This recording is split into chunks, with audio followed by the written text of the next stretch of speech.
Into it, mastering the mortgage maze.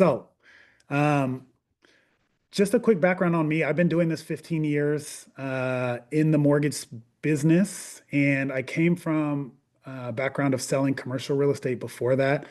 I own a few properties now in Oakland, and I'm a big advocate for homeownership, but I also feel like it's important that we do it in the right way. I'm not one of those people that believes it's always the best time to buy a home for every single person. And so part of what we're going to talk about today is how do you navigate that conversation with clients and make sure you're giving them sage advice.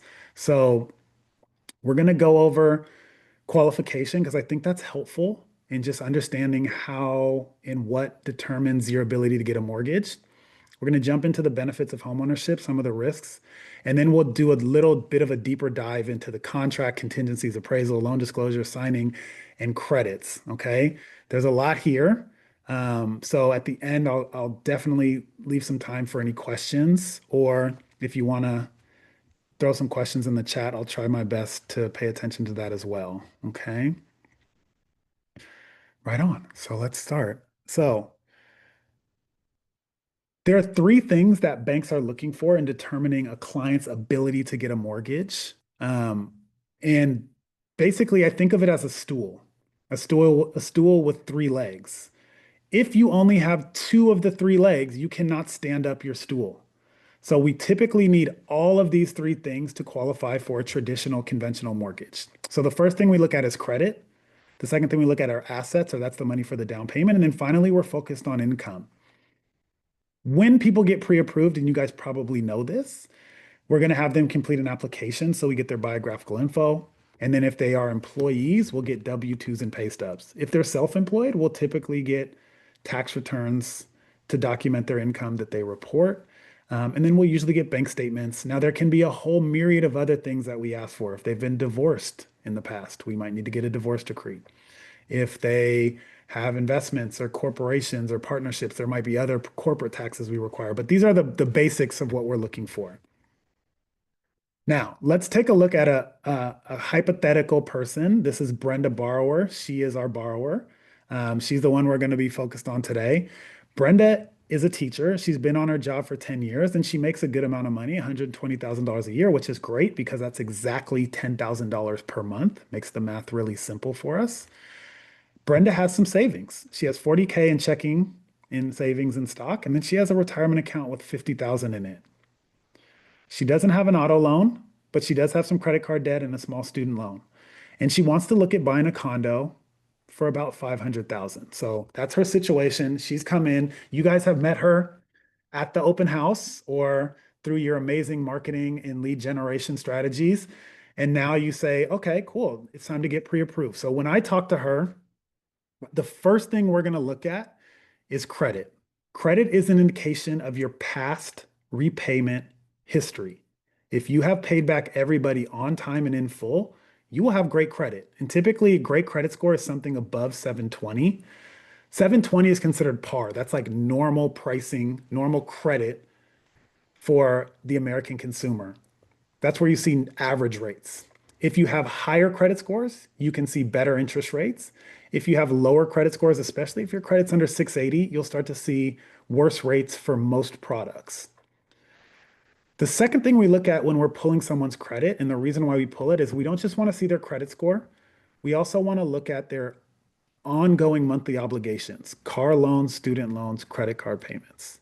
Okay. We're not really concerned with how much they owe in total, but more how much is going out each month. So if they have $10,000 on an auto loan, the payment might be $200 or it might be $500, but that's really what we're focused on is what is the monthly obligation? The bank wants to know how much they already have to spend each month to start to determine how much more they can take on in the mortgage. So let's look at Brenda. Her credit scores are 700, 725, and 750. Excuse me, 740. We do not look at the highest score and we don't look at the lowest score. We take the middle credit score. So in this case, her actual qualifying credit score would be 725. And then again, we're going to add up her monthly obligations. So she has 150 a month in credit card debt. Now she could pay that down to zero, Maybe the balance there might be a few $1,000s. She could pay it down to zero, but for now, we'll assume her minimum monthly payment is $150 a month for credit cards, and she has $350 a month for student loans. So her total ongoing obligations are 500 a month. One thing to keep in mind, if you are talking to somebody and you want to help them figure out a way to improve their credit score without needing to be a credit repair specialist and without pulling their credit report. The two best ways to improve credit score if you do not have great credit, one, the biggest reason you might have a low credit score is that you have some past dues, derogatories, or collections. So whatever you have that is late, past due, or in collection, you need to bring that current. Your score will never improve, or it won't improve much if you have current outstanding items that are in derogatory status. So bring those current. And then the second reason you might have less than stellar credit is that you owe more than 30% of the balance on your credit cards. If your high credit limit for a credit card is 5 grand and you owe 5 grand, the credit companies think that you are tapped out. You're maxing out your cards, and so your scores go down. As soon as you pay that card down to below 30% of 5 grand, which is 1,500, or to zero, you'll see your credit score jump up.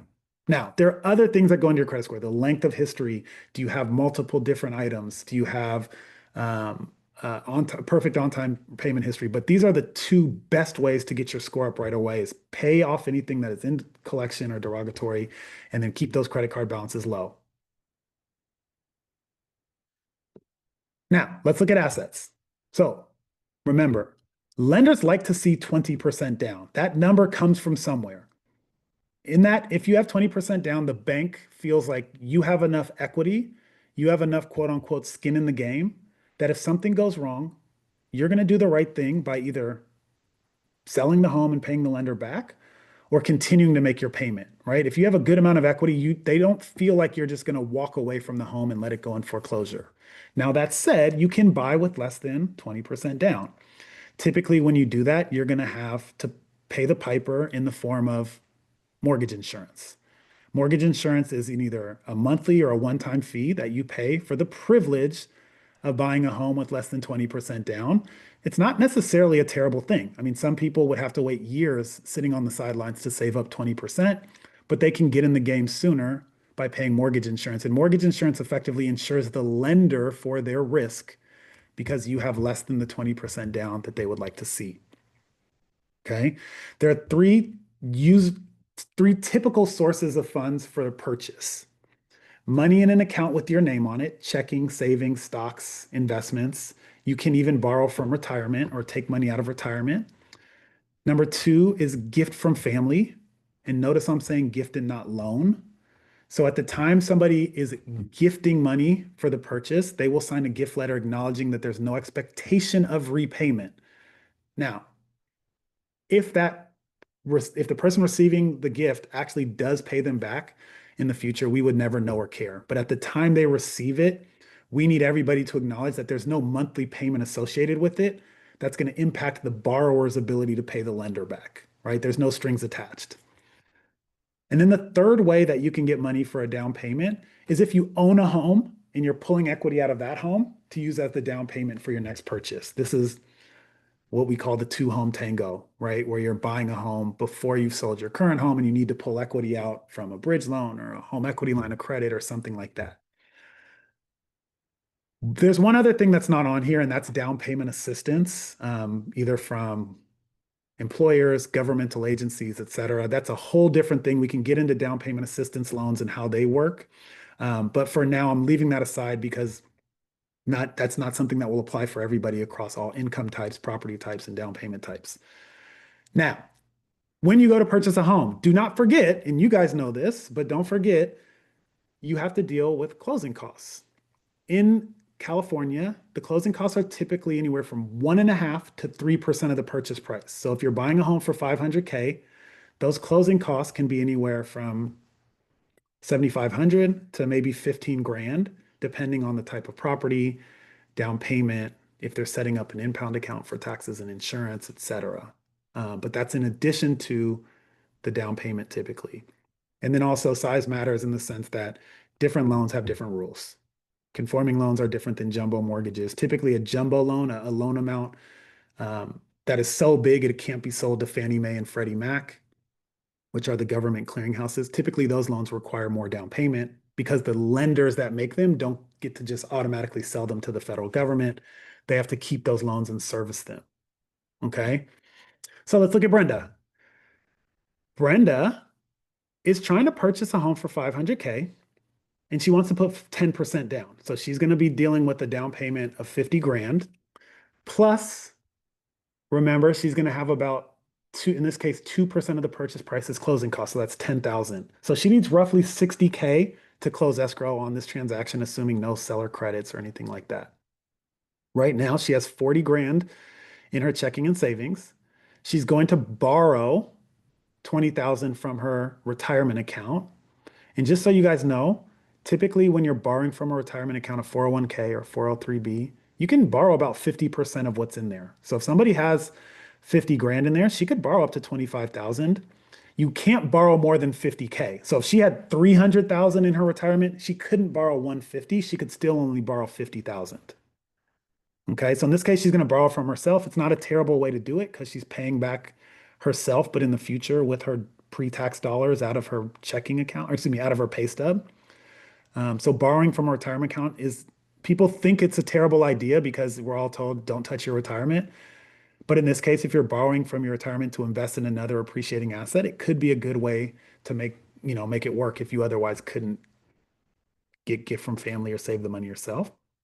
And then Brenda's also fortunate that she's getting a 10K family gift. So she basically has 70,000 available, which leaves her with 10,000 left over, which is a nice little reserve fund. I typically want my clients to have at least 2 to 3 months of reserves, 2 to 3 months of mortgage payments in reserves at the time we close, which we'll talk about in a second. All right, income. This is the third leg of the stool. Banks will usually want to see a 2 year history of income. Now, if you are just coming out of college or some professional training and you've only been on your job for 6 months, you can use your education experience to meet the 2 year requirement to qualify for a mortgage. If you are self-employed, we usually want to see you on your self-employed job for 2 years. And the reason is a W-2 employee has a pay stub that shows very clearly what their salary is or what their pay has been. Self-employed folks get to kind of fudge the numbers by what they report in their taxes. And so we typically want to see a 2 year history of filed taxes before we will include that income. So what can be a real difficult conversation is somebody who made a ton of money or made good money as a W-2 employee, and now they've just quit that job and they're starting their own business. Now they're going to take all of their clients and go start a consulting firm, or they're going to go out on their own and do it themselves.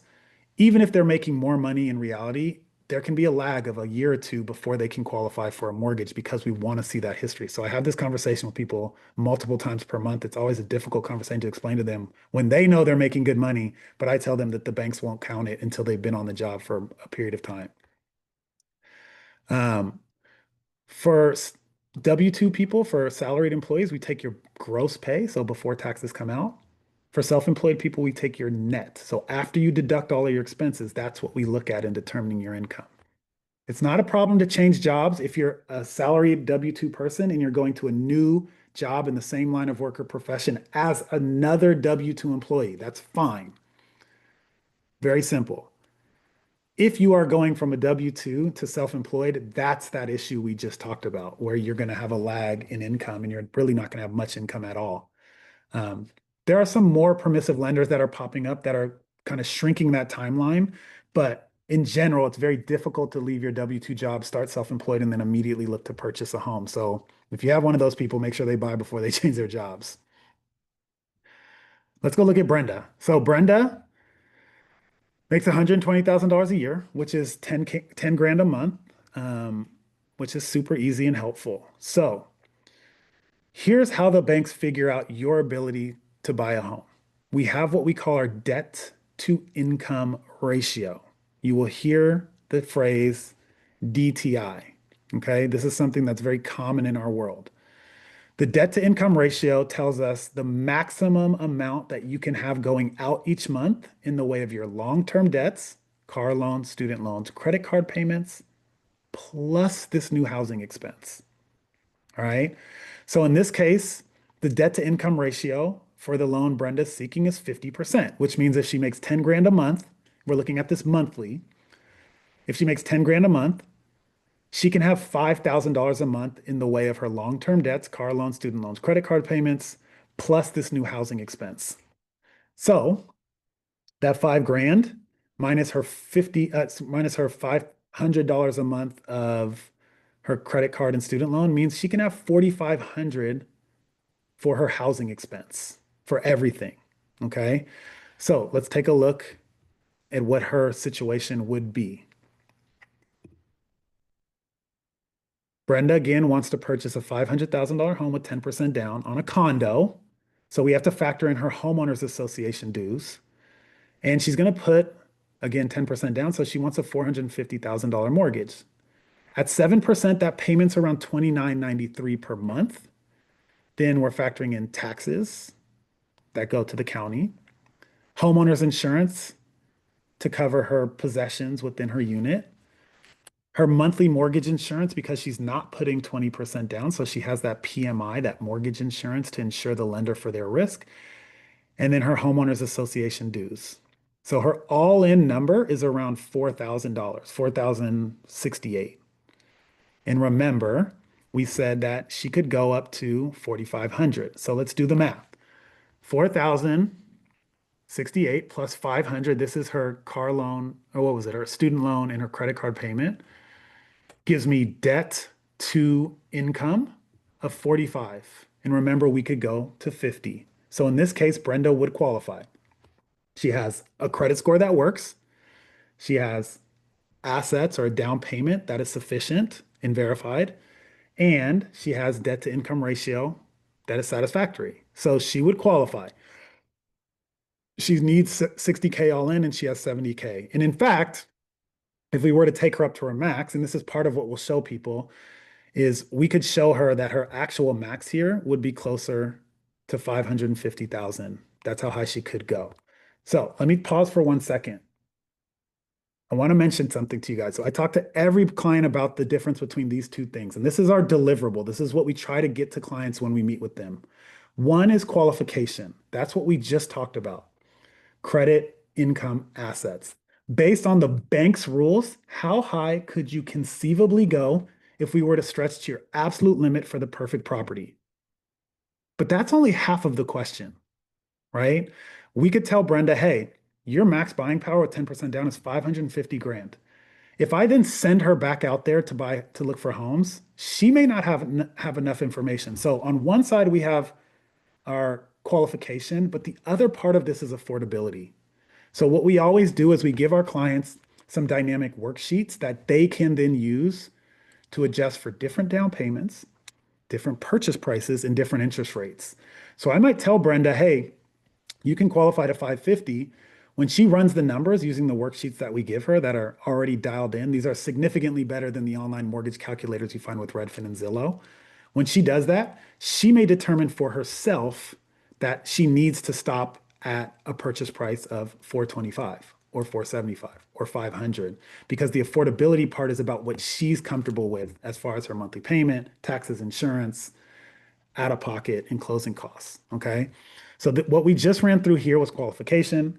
I don't want to conflate this idea because it is slightly different than affordability. And what you need to be making sure your clients are clear on is what do they qualify for? And then also, where should you be looking? Where are they most comfortable as far as affordability is concerned? And you can work with the lender, hopefully, to figure that out. Hopefully, they have some type of software, email, something that they can provide. In our case, we have these dynamic worksheets we've created to provide the client with enough information to know what the heck they're getting into, even if they go to their max or something below. Is this helpful? Are you guys is this all making sense? Okay. Let me know in the chat if you have any questions, or just throw a thumbs up in there if this is vibing. Um, jump in and let me know if that's clear because I'm going to pivot here for a second and talk a little bit about what I think about of some of the benefits of homeownership. Okay. So I will very often tell clients that again, as I mentioned, I am not one of these people that thinks it's always a great time to buy. I mean, I don't understand when when I look at stuff online and I see the same people saying it's an amazing time to buy, rates are low, and then 2 years later, oh my God, it's an amazing time to buy, rates are high. Like, how could it always be an amazing time to buy? But I think it is dependent, right? And so what I tell people is if you're not sure, don't buy, right? If you're not sure what's going on, if you're not ready for the responsibility, if you don't know if you're going to be in an area for a period of time, it's not a great time for you to purchase a home. If you think you might need to move quickly or you haven't demonstrated the ability to save money, to put money aside for closing costs or an emergency fund, or your income is extremely variable, like the idea of renting is a huge benefit. I don't think it's wasting money. I mean, it's paying for a place to live, and that's part of what we have to do in our capitalist society. We could talk about what that's all about on a different talk, but not everybody should be buying, right? There's a need in our society for a stock of rental property or for, property for people to rent. Now, if you are interested in the benefits of homeownership and you are ready to settle down and stay in a place for a while, you have predictable income and expenses, you understand the benefits and the risks of homeownership, and you've been able to save, then it might be a good time to look at purchasing. All the time I get clients that ask me, is now a good time to buy? And I will tell them the same, I'll tell you guys the same thing I tell them. I don't know. I don't know what's going to happen in the short term. I can tell you this, if you can answer these three questions in the affirmative, it takes the pressure off you to be smarter than Warren Buffett or to outsmart Wall Street. And the questions are, one, do you love the home? First off, are you excited about this home? Like, the worst thing that can happen is you call me back in 6 months and say, oh my God, we hate the neighborhood. We have to move. Or there's a train that runs through the backyard that wakes us up every morning at 5 a.m. We have to move, right? Make sure you're really excited about the home because the second thing is actually the third thing on this list, but the second thing I want you to be able to tell me in the affirmative is, can you see yourself being in the home for the next 5 to 7 years? If that's the case, you give yourself a nice runway. If values don't go up forever, which they don't necessarily always go up forever, people that bought at the top of the market in 2008 before the mortgage meltdown, if their whole goal was to stay in the home for a year or two and then sell it for a profit, they would have lost a lot of money because values plummeted. But those same people who were able to stick with their home for 5, 6, 7, 8 years, they still sold at a profit or at least at a break even at some point in the future. So giving yourself a longer timeline in the home is a really good hedge against volatility. If values go down, and you sell, you realize that loss. You take a loss. If values go down and you don't sell because you love your home, you stay there and make your payments, then you can wait for values to come back and sell at a time and it makes sense. And then the last one, the second one in this case, can you stomach the monthly payment? Right? Do you feel good about your job prospects? Do you feel good about your earning potential, your job security? That hopefully interest rates come down over the next 2, 3 years. But if they don't, if you're in this mortgage for the next 3 or 4 or 5 years, can you make this monthly payment? 95% of the people in the country are still doing a standard 30-year fixed mortgage. So your payment on your mortgage won't go up. In California, we have Prop 13. So your property taxes do not get reassessed every year upwards. And insurance, as volatile as it is, it's the smallest number and it likely is not going to go up much itself either. So if you feel good that you can make the payment over time, if your earnings are going to increase, it might start to feel more affordable for you. All right. And then here are the benefits of homeownership as I think about them. The first one is just control. I mean, there's something really special about having a home that's yours, especially if you weren't fortunate enough to grow up in a home that your family owned or you've been a renter your whole life. Like there's some real control there. Very simple to understand investment, right? It's not a super complex derivative product. There's tax savings. You get to write off your mortgage interest, you get to deduct that, and you get to write off some of your property taxes, which are things that you will not get to do when you're a renter. In fact, you're paying for somebody else to write off their mortgage interest and property taxes. Stability, that's just what we were talking about. If you get a 30-year fixed mortgage, your mortgage payment never goes up, although it could go down if rates drop and you refi. Your property taxes are going to stay very flat, and same thing with your insurance. So unlike renters who might see increases of 3, 5, even 10% year over year, Yeah, you might be stretching the purchase, but it will be very stable. And then finally, the biggest benefit of homeownership is appreciation. If Brenda were to buy that home for 500 grand and she sells it for 700,000 in a few years, that 200K of appreciation is all hers. She does not have to give any of that to the bank. She owes the bank what she borrowed minus what she's already paid, but that appreciation, that's cool. Like she put 10% down and she got 100% of the appreciation. She borrowed money to get into an asset that could appreciate over time, and she didn't owe the bank that money back or any portion of her appreciation. So huge benefit. I always tell people you can't sit on the sidelines and save as much as home as real estate will appreciate in the Bay or in California. Really tricky because things move up fast in our market. Um, so yeah, 200,000 appreciation. Yeah, in my hypothetical example, maybe it takes 10 years, but it could go up. I mean, honestly, condos are soft right now. Maybe she got a really great purchase, and then when rates dropped, she was able to leverage that in a desirable location. So um, you guys are the experts on on getting the right deal. Cool. Any questions there just on that on my thinking around the benefits of homeownership, how I talk to people when I have what we call our pre-approval success call. This is a conversation we have with them after they're pre-approved to talk about rates and how they move, to talk about the benefits of homeownership, talk about questions they should ask before making an offer, our 5 elements of a winning offer, our refinance for life program. One of the things I go over are my 3 magic questions. And I find that this is kind of an aha moment for people of trying to finally figure out because we've all been inundated with so much information about when should I buy a home, when's the right time, what do I need to do, that I try to distill it down to those 3 questions because they allow people to make a clear decision rather than well, should I do this? My friend said I should just rent and invest in Bitcoin and all this other stuff. Like it's hard to really figure it out if there's so many things going on. All right, cool. So now let's jump into the actual real estate part of this. All right. The next section is really about writing contracts, thinking through all of the things that you guys are expected to be experts on. And this is just a brain dump from me of 15 years worth of reviewing contracts, trying to fix things that got messed up that shouldn't have. All right. So here's some things you want to check with your lender on. This is as you're drafting the contract. Okay. Some of this will be a refresher. Hopefully, some of this is new. Obviously, you want to talk with the lender about the close of escrow date and for timing for the close of escrow and for any contingencies. A helpful question is to ask if a file is pre-approved or pre-underwritten. Let me take a step back here. This is really helpful for you guys to hear. Until we press the keys into the palm of your client's hand, nothing is guaranteed. Okay. The day that we close escrow or the day before, the day after they've done the appraisal, after they sign their disclosures, after they've signed with the title company, after they've moved their money into escrow, we do 3 things. We check their employer to make sure they're still working there.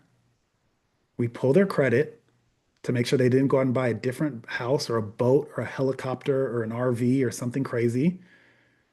And we verify the funds that were used came from the source they were supposed to make sure they didn't launder money or do something crazy.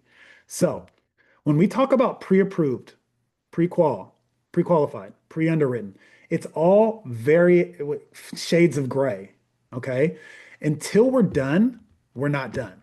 Like I've never had this happen, but there are situations where we do the final verification of employment and they say, hey, this person just quit or we just laid them off this morning and we're absolutely fucked. Okay. I haven't had that happen, but I know it does. And so when you're talking to a lender or you're talking to your clients about where they are as far as pre-qualification, pre-approval, pre-underwritten, nothing is guaranteed. What we're trying to do is figure out if things stay exactly as they are now, based on credit, based on assets or down payment, and based on income, will you qualify? Right? That's really what we're looking at because we can't predict what will happen in the future. So a pre-qual just means they talk to a lender on the phone. The lender didn't do anything. They didn't pull credit. They didn't review anything. And they say, yeah, it sounds about right. You don't like that. Pre-approval means the lender, somebody like me, reviewed their credit, reviewed their income, and reviewed their assets and said, yeah, this looks like it works. Pre-underwritten means we did all of that and then we sent it to the underwriter and they also confirmed. Oftentimes, a pre-underwritten file might include verifications of employment or Social Security Administration checks for identity. There's a little bit more there, but even a pre-underwritten file could fall apart if the client loses their job or spends their money in Vegas or misses a credit card payment and their credit falls through the floor. Okay. You're also going to want to check if you're putting in a loan contingency that you include a not to exceed interest rate, because if rates jump up drastically, you want to protect your client in case they're getting quoted a rate and then the rate they have to lock in is significantly higher. And then finally, talk to the lender about removing loan and appraisal contingencies, which we'll talk about in a second because I think that's really important. Okay. On condos, condos are tricky right now. Really, really tricky. So I I've done 3,500 purchase money loans in my career. I am not skittish about going non-contingent. I trust our process, our team, our quality control. I am not going non-contingent on condos pretty much across the board. I don't care what I see, what I hear, what I'm being told by the listing agent or the buyer's agent. I need a contingency in there to protect these buyers because with that condo that collapsed in Florida several years ago, we are doing way deeper dives and we're asking the HOAs to confirm things they don't want to confirm. And if they won't confirm it, we're then digging into meeting minutes and inspection reports and contractor bids and all these other things that can make the project unwarrantable, meaning we won't lend on it. So do not remove your loan or inspection contingency. Leave something in there to give your clients an out if it turns out it's not financeable. Because I've had situations where everybody told me it was good, and then we finally get the condo questionnaire back from the HOA, and it's not good. Okay. So that's one thing as a best practice. Really be careful about protecting your clients. Do not reference home inspection, pest report, anything like that in the contract that you give to the lender. So on my team, when we get the contract from our agents, we review it and we pull out any reference to a pest inspection or a home inspection or a pest report. Or if it's in there and we can't pull it out, we will go back and say, hey, are you 100% sure that you're comfortable with the lender seeing this? Because if we see something in there and there's a health and safety reference, it has to be cleared before the close of escrow. So what oftentimes happens is there's some reference to fixing the deck, let's say, or clearing the section one pest items. If you submit that to the lender, it becomes a condition of our loan. Now, halfway through the deal, the sellers might say, look, we don't want to do that anymore. We don't want to do the pest work. We don't want to fix the deck. We'll just give the buyer credit for 5,000 and they can do it. That would normally work if you didn't bring it up, but since you brought it up, now the lender's fixated on it and we won't even let a credit cover it. We will want to see the work done before close. So the best practice for every real estate agent that's been in the business 5, 10, 15 years is they don't ever let the lender see anything about a pest inspection, a home inspection, a termite report. Just leave it out. You guys can have it in your contract. Just don't let us see it. It will create a problem where you don't need to. Finally, along the same lines, if there are some health and safety issues or things like that, try not to reference it in the report in the contract that we see.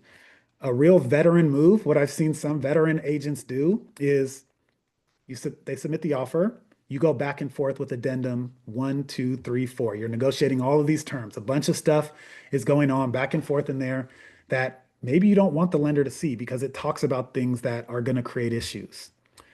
Once you agree by addendum 6, maybe you have everything done, or counter 6 or whatever. That 1 through 6, you don't send to the lender. You create a separate line of addendums that are addendum A, or addendum A, B, and C, or addendum June 25th, 2025. And on there, you just put the things you want the lender to see. Like, addendum A confirms purchase price to be 625,000, no other changes to contract. And that's what you send to the lender so they don't have to see everything else. More than anything, I just want to point out to you in this case that referencing property condition issues, health and safety issues, pest reports, inspection reports, they become part of your contract if the lender sees them, and the lender may make you do things that you don't want to do before the close of escrow. Regardless of what the seller and buyer agreed to at the beginning, things change. The sellers decide they don't want to do the work and they just want to let the buyer do it, and the buyer's okay with it. That can't happen if we don't set up the contract properly. Okay. Contingencies. Contingencies are the outs for the buyer. They're the ways they can get out of a contract, cancel the contract without having to worry about forfeiting their earnest money deposit. In a normal market, in a normal place in this country, contingencies are standard. What we find here in California is they can be less attractive because basically what you're doing as a buyer, when you present an offer to the seller that has contingencies, you are asking the seller to share in your risk as the buyer. You're telling seller, hey, I'll buy this home, but as long as I can get the mortgage from Brady, or as long as the property appraises, or as long as there's nothing in the inspection reports that I'm worried about. So if you have leverage, if it's a normal market like that, then you can keep your contingencies for sure. It protects the borrower. Or if they're making an offer and there's no other offers, let's keep the contingencies. The sellers don't really have much leverage. But if it's a super competitive situation, the reason why we see buyers remove their contingencies is because they want to signal to the seller, this home is one that I will buy regardless. I've already figured out the financing. I'm confident in the value, or to me, it's worth what I'm paying for it. And I've read through your inspections clearly or completely, and they feel good to me, and I'm willing to move forward. So it shows the seller that you're not going to back out in 10 or 15 days and try to take your deposit and go on down the road. And then the seller's going to be left having to restage the home or put it back on the market. And now everybody says, oh, this home is trash because it didn't sell the first time, right? We all know how that works. So the inspection contingency is just around the buyer feeling good about the physical condition of the property. You can use an inspection contingency to wiggle out on a condo. So you want to use that if you don't want to include it in the loan contingency. You might also keep an inspection contingency in there to make sure you can get insurance, or maybe there's a permit that needs to be signed off, or zoning. These are all ways that you can signal that there's something about the property itself that you want to be clear about before you remove. Loan contingency is around the lender, right? We try to get the clients fully non-contingent on the loan, fully pre-approved and pre-underwritten, so that they know when they make the offer that as long as things stay static, as long as nothing changes, there's no risk that we're not going to be able to get this mortgage. And again, nothing's guaranteed until the loan closes. But again, if credit, income, and down payment are what we expect, then there's no reason why we shouldn't be able to get the mortgage. And then the appraisal. This is the one we're going to go into a little deeper. The appraisal contingency allows the buyer to back out, renegotiate, or still move forward if they want, if the property doesn't appraise, if the appraisal doesn't support the value. Okay. And just keep in mind, you cannot remove the appraisal contingency on a VA and an FHA mortgage. There's something called the amendatory clause, escape clause. It does not allow for it. Okay. So if you have somebody wanting to write an offer for FHA or a veterans mortgage, VA mortgage, they cannot remove the appraisal contingency before the appraisal is in. So let's talk about appraisals. An appraisal is effectively an independent party that goes out to determine the fair market value of the property based on recent sales of similar homes. They also are the eyes and ears of the lender. And so they're going to confirm the property size, the condition, that there's no health and safety issues, things about the neighborhood. And honestly, there's been cases in the past where homes didn't even exist. So they're actually confirming that the home is physically sitting there. Um, but the appraisal is not really for the borrower, it's for the lender. Okay. The borrower gets a copy, the borrower pays for it, but it's really for the lender to determine the fair market value and the property condition so that they can determine that the home that they are lending on is worth what they are lending, right? And so, for that reason, the appraisal gets ordered by us, the lender. It goes through what's called an AMC, or an appraisal management company. Part of the reason why we don't have contact with the appraiser directly, it goes through this AMC, which is kind of like a firewall in the middle. So on one side, the lender's over here, then there's the AMC, which is the firewall in the middle, and then the appraiser's on the other side.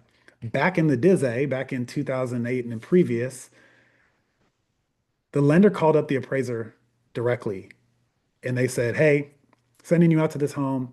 Um, you know, it's probably worth 500, but my clients had to pay 550, so we need the appraised value at 550. And oh, by the way, are we still getting drinks later tonight? And can I send you those tickets to the Warriors game like I was supposed to?" Like it was that type of relationship. Appraisers would go out and they would kind of invent value. So after the mortgage meltdown and and all of the fraud that was committed, there's something in between called this appraisal management company. So when you reach out, when you get a call from the appraiser, just know that that appraiser has not been in touch directly with the lender. They have all the information. They have a copy of the contract in the prelim, but they're not in touch with the lender. And so make sure you answer when they call because it's if if you can't get them, it has to go through a whole process to get them to call back. Um, when we do appraisals, 90% of the time, the property comes in at value, probably 95% of the time, right? That's because the appraiser knows the price. They have a copy of the contract. They are not trying to ruin your life as a realtor. All they're trying to do is justify that the price that the buyer is paying is supported by recent sales of similar homes. Because they have a copy of the contract and they know the price, it's shocking how often it comes in right at value because there's no incentive for them to bring it in over. And if it's close enough, they'll typically bring it in right at value. Now, 5% of the time, we'll have an appraisal that comes in high, meaning in Brenda's case, she offered 550, but the home or 500 and it's in contract at 500, but the home appraised at 525 because there was another sale in the project at 525 a month or two ago. Great. Instant equity for her. Everybody feels great. That's the best feeling you can have. Makes you look really good as an agent. Small percentage of the time, but it happens from time to time. 5% of the time, the appraisal will come in low. When it does, it's very often not a shock. If it's a shock, that means you probably haven't done as good of a job as you should have as the buyer's agent in really reviewing and understanding the comps. Or you may have just got a shitty appraisal. That happens too. But most of the time, an appraiser is because they're looking at recent sales of similar homes, they'll kind of be able to tell you, say, hey, what comps were you using to justify this 500 value? Because all these condos in this project have sold for 450 or less. And then you can go through and explain, oh, well, X, Y, and Z, this one has this or that, and extra garage and this, and so there's usually a conversation. Okay. The appraiser will also determine if the report is as is, meaning is it safe, sound, and sanitary?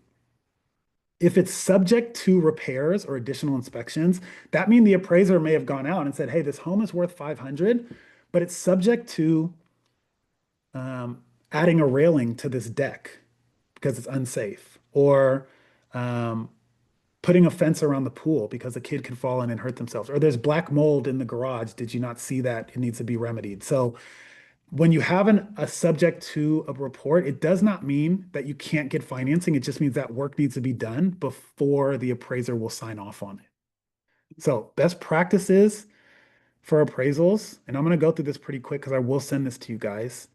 Um, the best thing you can do is be prepared. So keep in mind, the appraisers have the same info that you have. Giving them the same data that they're already looking at does not help. It's like my wife gets pissed off at me sometimes when she'll ask me a question and I'll answer by saying something generic, and then she'll ask me again and I'll say the same thing again, and she'll ask me a third time, I'll say the same thing. It's like, no, I heard you, but you're not adding any value. You're not giving me enough information. So what you want to give the appraiser is all of that like extra stuff. The fact that on this side of the street, you do know that there's an underwater, river that floods all of their basements, and that's why those homes sell for less. Or hey, this one has a school district that is 10 times better than this one. Or, this house that you see as a low comp was actually just a transfer between a grandparent to a child and really shouldn't be included as a full fair market value or report. So that's what you can do is they don't necessarily know what you know. They're not out on tour, they're not looking at the homes. So when I talk about be prepared, don't just bring them the same shit they have. Really focus on giving them something of value. Okay. Um, the other thing you want to do is pay attention to the time value or the time effect of on value. So like if your contract price is for Brenda's purchase, her condo is 500, but the next closest sale was 475. But everything in there is telling us that home values have gone up 5% over the last 2 months. Then you can explain, show that to the appraiser, like, hey, the comp is a little bit higher than most recent sale, but the market is moving, right? So that's another thing you can point out. Um, if you have information on comps that they might not have, great, present that to them. Do not pressure them. I've had some of the worst situations where agents are trying to put undue pressure on appraisers, and they really will get their back up. And it can lead to an issue with your licensing. So don't pressure them, but just educate them as best as you can. If they call you, answer the phone. If the appraiser calls you, answer the phone and call them back immediately, because usually when they're calling you, there's an issue and you can resolve it. Maybe they just need to figure out what's going on. You say, "Oh, no, no, this is two-car garage. That's why you're missing something." Or, "Hey, did you not know that that was a permitted ADU?" So answer the phone and talk to them. Talk to your clients about the appraisal process, especially if you're worried about the value. Talk to them about the fact that appraisal comes in low does not mean they're getting a bad deal. It just means the comps didn't support the value. And therefore, we need to think about an appraisal gap strategy. What happens if it appraises low? Let's go talk to Brady and figure out what our approach will be. Okay. As we were just discussing, don't leave any inspection reports out at the property. I've had appraisers go through those and start pulling stuff in and including them in the report. Out of sight, out of mind. Do not reference it in the contract, and don't let the appraiser see it. Because again, they're the eyes and ears. They're not for your client, they're for the bank. And then finally, if there are subject to things, just deal with that quickly. Again, they don't necessarily, a subject to issue does not necessarily kill your deal, but it does mean it has to be remedied before close. Sometimes the appraiser, because they're not home inspectors, they'll call out a specific item and say, "Hey, the I noticed something about the balcony, but I'm not an engineer." And so they'll just make it subject to, and then you can go get the engineer's report or get somebody through and have them review and give you what you need to sign off on it. So that can be a conversation you have with your clients. Excuse me, with your real estate agent, with your lender partner. Excuse me. All right. Can we go without an appraisal contingency? The million-dollar question. The fact of the matter is, it's really your call. And this is the one thing that the lender can help you with, but we can't make the call.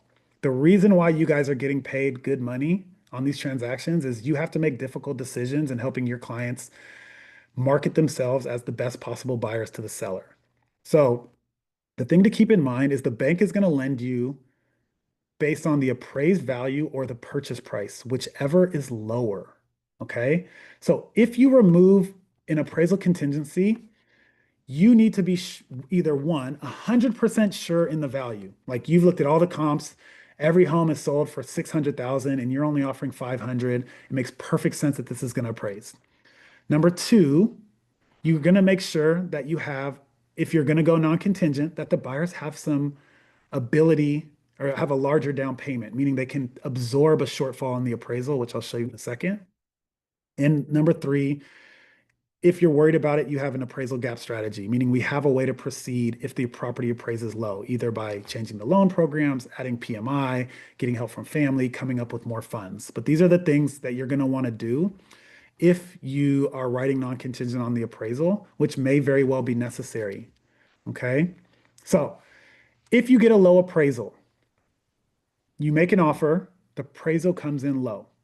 The, the offer price is 500,000, in contract for 500, the property appraises at 480.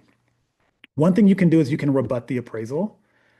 Typically, if you're going to rebut the appraisal, if you're going to fight back, so to speak, you're only going to be able to do so on two grounds. One, there's errors and inaccuracies in the report, meaning they said three bathrooms and it's only, and it's really four.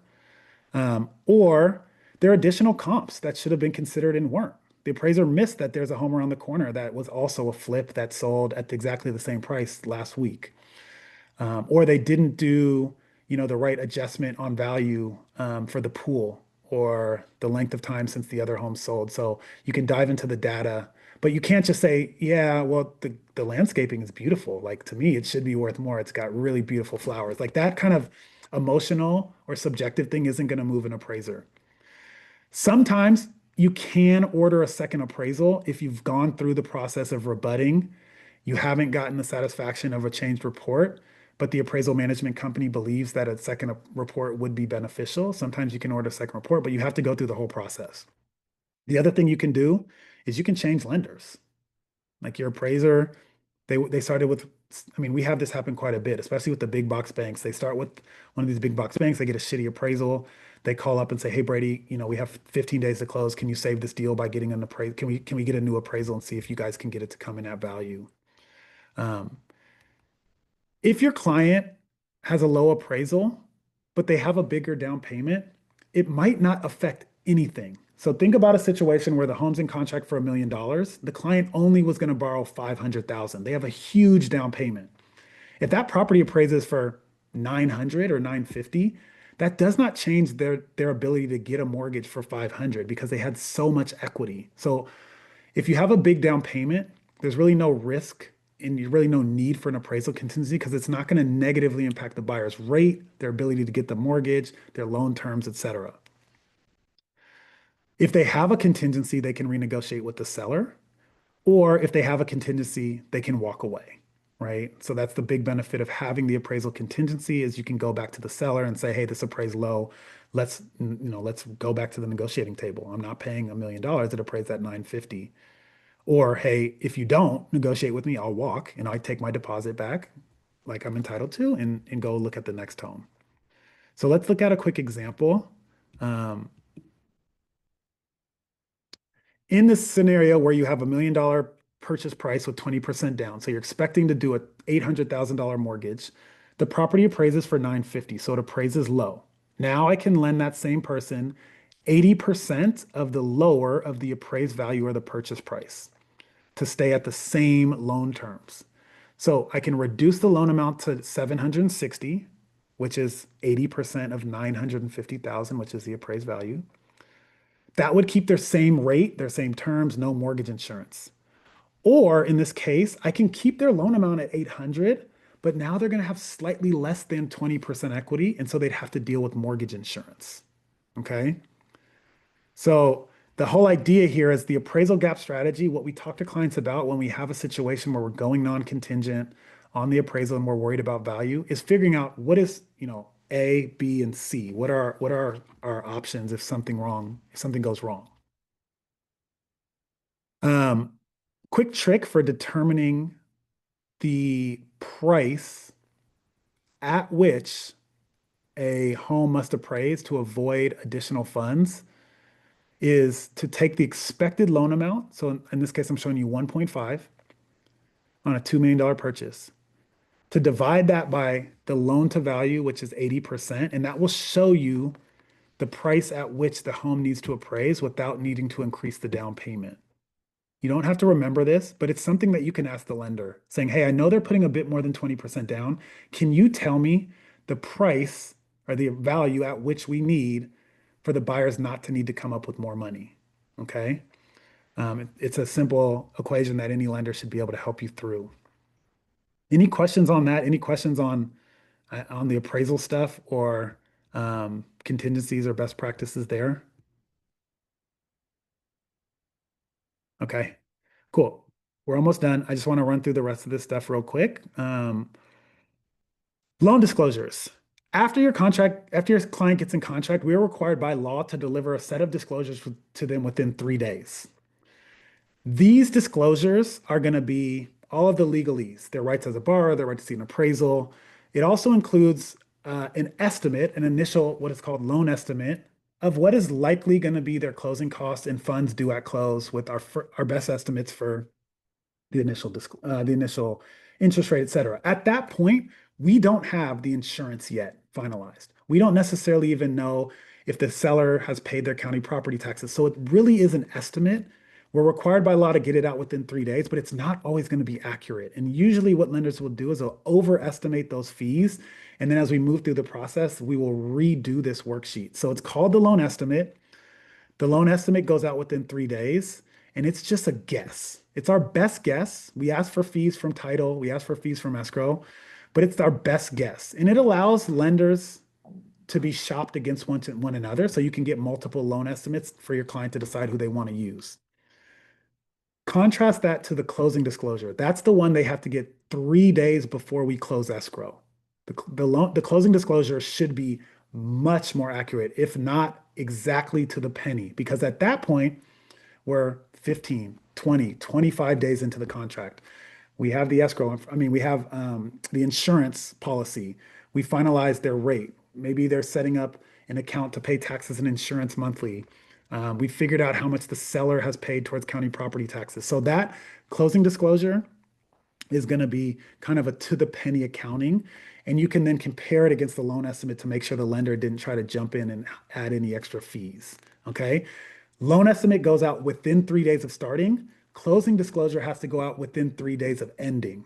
And you can't sign your final papers until after you've seen the closing disclosure. So we have to get that out pretty quickly during the process. Seller concessions and price reductions. All right. This is always a little tricky because different loan programs allow for different things. Typically, a seller can credit up between 3 and 6% of the purchase price, but never more than the closing costs because there are only two costs when you buy a property. There's the down payment and the closing costs. The seller cannot pay the buyer's down payment. The down payment has to be the buyer's own money, gift from family, or maybe some type of down payment assistance. It cannot be credited by the sellers. So if there's only two costs, down payment and closing costs, the seller's credit can go towards all of the closing costs, but it can't go towards more. Because if you have more than the buyer's closing costs, then that automatically would go towards the down payment, and that's not allowed. So if you have a seller credit that's larger than the actual closing costs, you actually leave that on the escrow floor. You don't get to use it. So it's really important to make sure that regardless of the max allowable seller credit that the rules allow for, that the buyer actually has enough closing costs to absorb the whole credit. Okay. If you're trying to get more than the actual closing cost, then you can do things like buy down the rate further or set up an impound account, or we can increase some of the costs, but still it makes sense to talk to the lender about that ahead of time. You typically can't hold back money in escrow to deal with property condition issues, health and safety issues. Um, so if the idea is, hey, we want a big credit because, they need to repair the roof, it might not be as simple as giving a huge credit or allowing the buyer to just hold money at close. It really is something you need to talk to the lender about before you make an assumption there.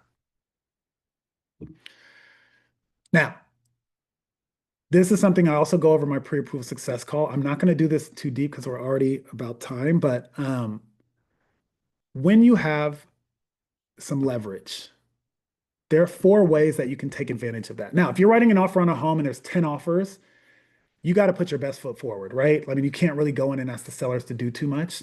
But in a situation where there is a home that's been sitting, or it was in contract and it fell out, or maybe you're bringing the buyers to it preemptive, and so you can make an offer without a bunch of other people breathing down your neck.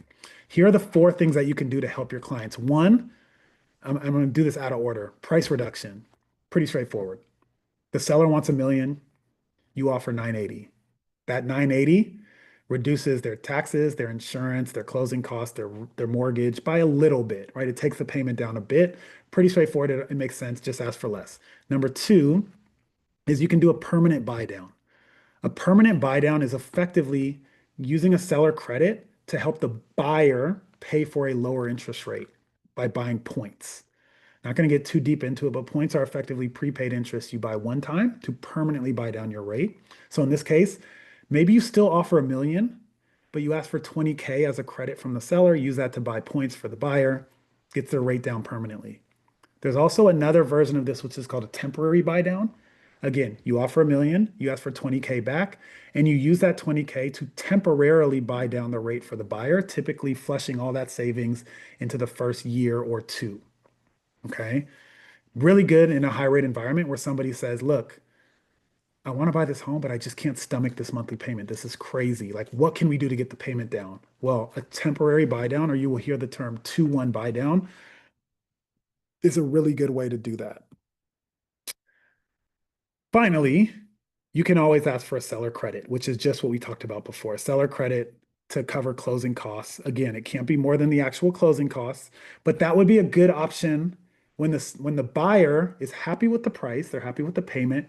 They just need to keep some cash on hand to do work after close, or they want to use some of the seller's money to cover their closing costs because they need to spend money doing things later, or they're already short on funds to close, or something like that. So these four options are really important to keep in mind because they all do slightly different things here. Um, so we have two more slides. I'm going to finish up real quickly. Using a seller concession, let me show you the math very speedily. If you have a purchase price of 800,000 with 20% down and you have a $16,000 concession, here's how this works. If you're using that as a price reduction, that will save your client about $85 a month because you're proportionally saving them on the actual loan amount. It doesn't change the rate, it just changes the amount they're borrowing. If you use a permanent buy down, that same 16K will get them down around $370 a month. Okay, because they're permanently buying down the rate, in this case, by about 0.5%. Or using that temporary or 2-1 buy down will save them $800 and $822 in the first year and $421 in the second year. Because remember, you're taking that concession and you're front loading it all into the first couple years. Okay. Each of these have different places based on the situation, but it's important for you to know that there are options there. And so if you have some leverage, talk to your clients about it. I mean, everybody tells their clients that they're an expert negotiator. I hear that all the time. I'm an expert negotiator. Are you really? Do you really know how to take the leverage you have with the seller and use that to impart some savings on your buyer? And if so, explain it to your buyers when you meet with them in that consultation. Let them know, hey, I'm really well versed in seller credits and concessions, and let me show you the four different options that we can go into any negotiation with to make sure we're getting you the best deal. Okay. And we might not be able to do this because we might be making an offer on the most attractive home this week. But if we have some leverage, just know I'll be there fighting tooth and nail with you to make sure we can get what we can to make this more affordable and put you and your family in the best possible position for the right home, right? Cool. And then the last thing for today is closing. So, couple tips. Ask your clients before you write an offer if they're going to be out of the country at any point over the next month. It is really difficult to have clients close escrow when they're traveling abroad. Now, if they're going to DC or Connecticut or something like that, no problem if they're in the country. But if they're outside the country, it becomes really difficult because they have to wet sign some documents with the legal notary in the USA, or they have to get a appointment at the consulate or the embassy, or they have to get power of attorney. These are all things that we should talk about before you commit to that 15-day close with no contingencies. All right. Um, if they are moving money around and they have money that's moving between accounts, just make sure they reach out, talk to their financial folks, and make sure they understand how long it's going to take monies to move around.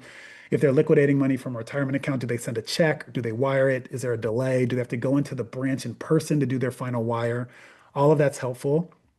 And then just a one thing for you guys.